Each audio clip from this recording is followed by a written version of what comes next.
You've selected the submenu for the CR260A series sound level meter. This submenu consists of sections covering switching on and calibration, setting the measurement range, setting the mode, broadband and octave band where available, taking and reviewing measurements, downloading measurements to a computer, upgrading the instrument to a plus version, and instrument maintenance and care.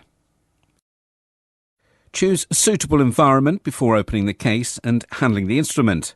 An office or similar relatively clean and less noisy environment is usually best. Remove the instrument from the case and press the power button to switch it on. The display will either show the last reading or, if the memory is empty, will show the current sound level. Now turn on the acoustic calibrator and set it to 94 decibels by pressing the power button. The green light will show that the calibrator is active. Gently push the calibrator onto the microphone whilst slightly twisting it clockwise. Press the Cal button to start the calibration procedure. If the calibration is successful, the instrument will display the sound level. Remove the calibrator by twisting it clockwise and press the switch to turn it off. To turn off the instrument, press and hold down the power button.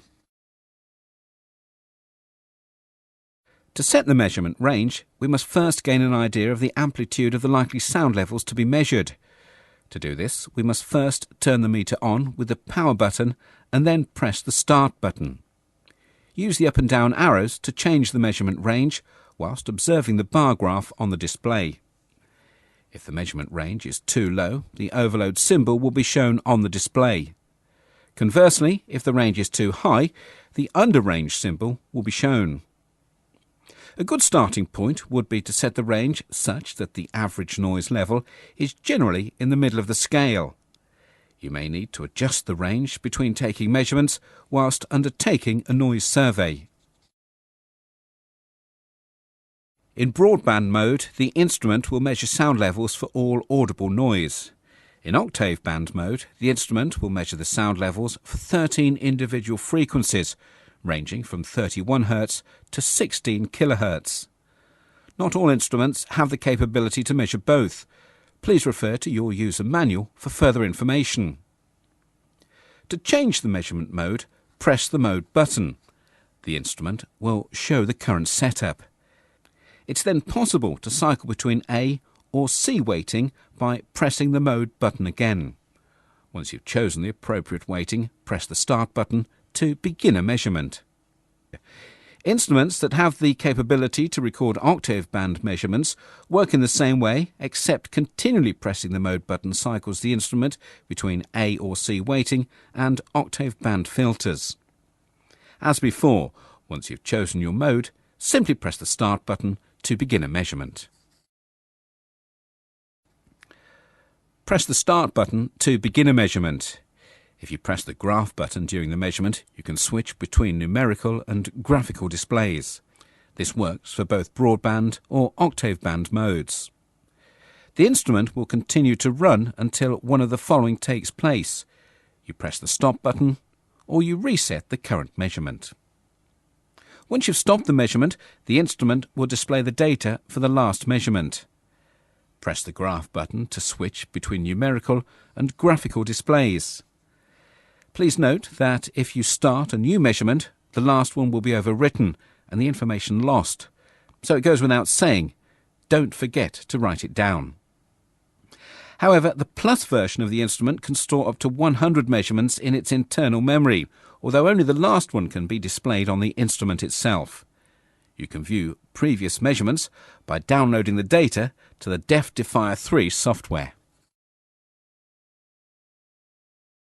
Before measurements can be downloaded to a computer, the Defier 3 software must be installed. This section assumes you've already installed the software and have a Plus version instrument. If you haven't, please return to the main menu from where you can select a section explaining the procedure and instructions on how to install and use the software. The instrument is connected to the computer using the supplied USB cable. Make sure you've turned on the instrument using the power on button.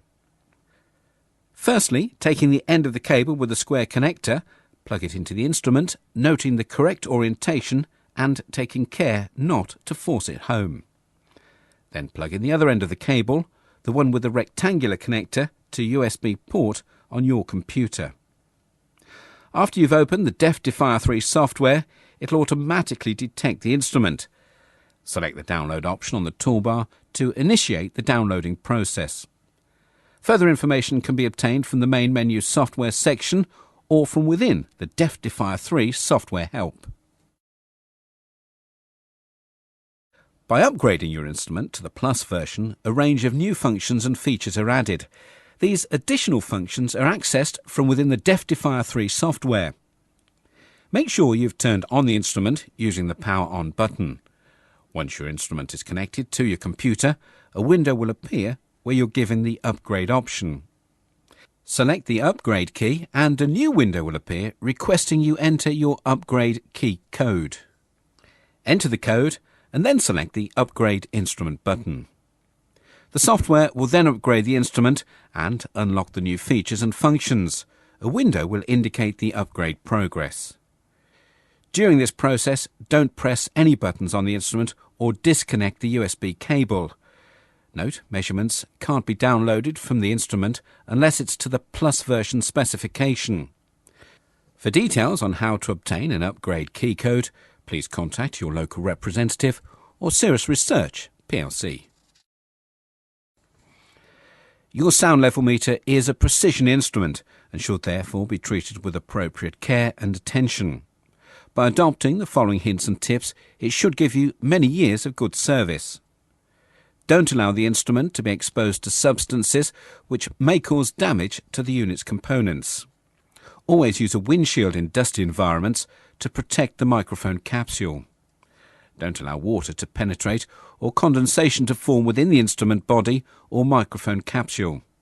Remove any dust from the body by wiping down with a cloth lightly dampened with water or a mild detergent. Don't use aromatic hydrocarbons, solvents or methanol-based fluids to clean the instrument. Don't clean the microphone capsule. If you think it requires cleaning, then contact your representative or Cirrus Research plc.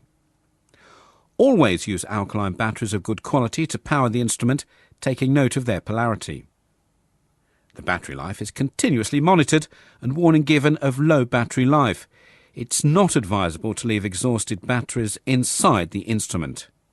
When not in use, always store the instrument in its original case. To guarantee accuracy, the instrument and acoustic calibrator should be routinely verified by Cirrus Research plc every 12 months.